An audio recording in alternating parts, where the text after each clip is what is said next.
and leads the country. We're investing more. We have more nurses, more testing, more screening, and more cleaning. But also, I think it comes down to really demonstrating that in this challenge, when you face an unprecedented pandemic and an economic recession, the way we confront it as a society, as we always have in this country, is to come together. That was Ontario's Minister of Education, Mr. Stephen Lecce, sharing his feelings about students heading back to school.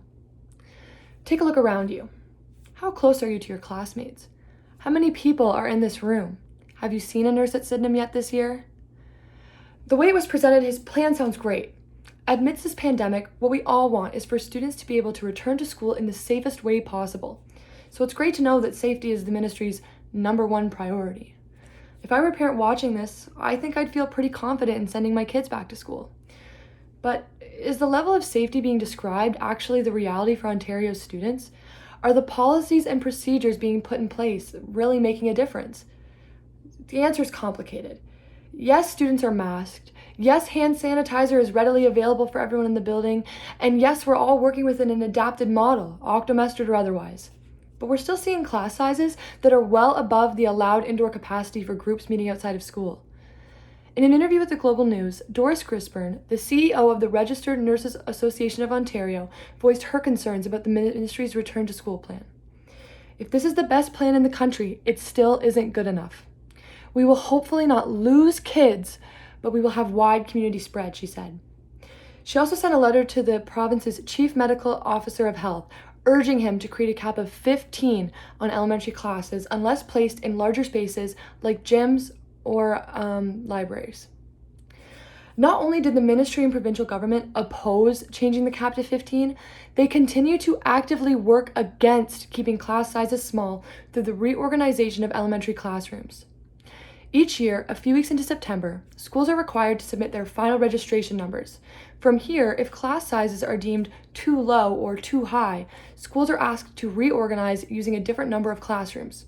For instance, at the beginning of the school year, the Granite Ridge Education Center Elementary panel had a total of 8 classrooms and teachers. When reorganization hit, the ministry formula meant that 2 classes would be collapsed. The classes that were collapsed caused a domino effect that shifted students all throughout the school. They now have 6 classes.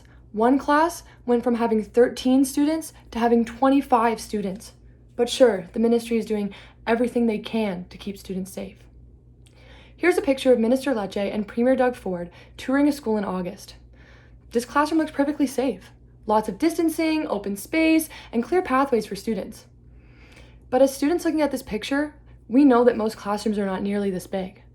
It was not unintentional that this was the school they visited. It was not unintentional that this is the classroom they were focused on, and it is not unintentional for Minister Lecce to post this publicly for parents to see.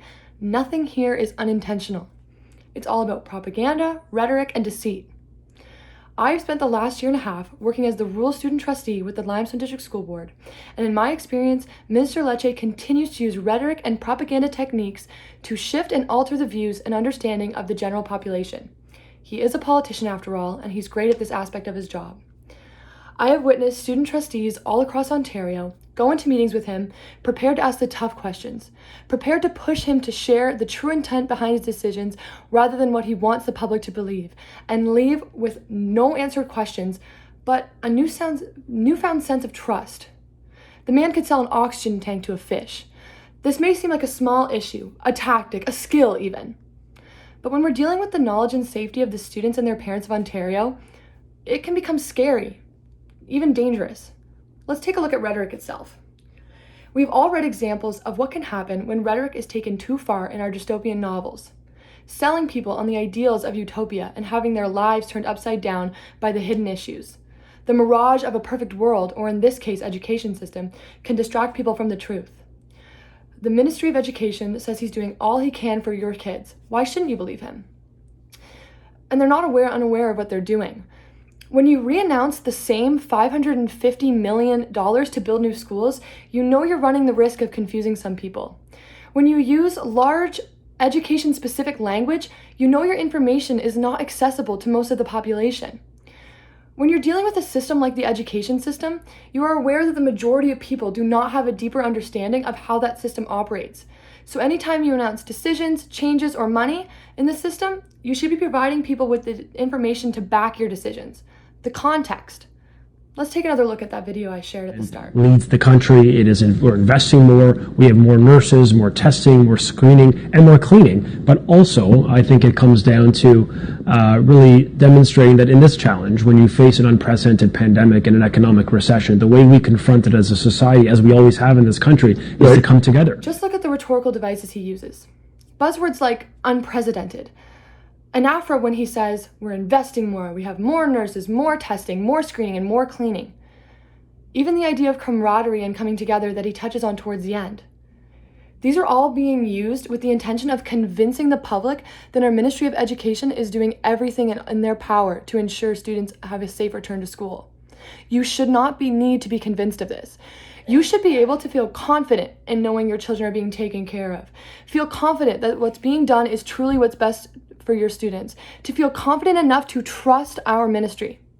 So just be aware next time you see another video of Lecce walking down the street excited about a new project. There's always more to it than meets the eye. Thank you.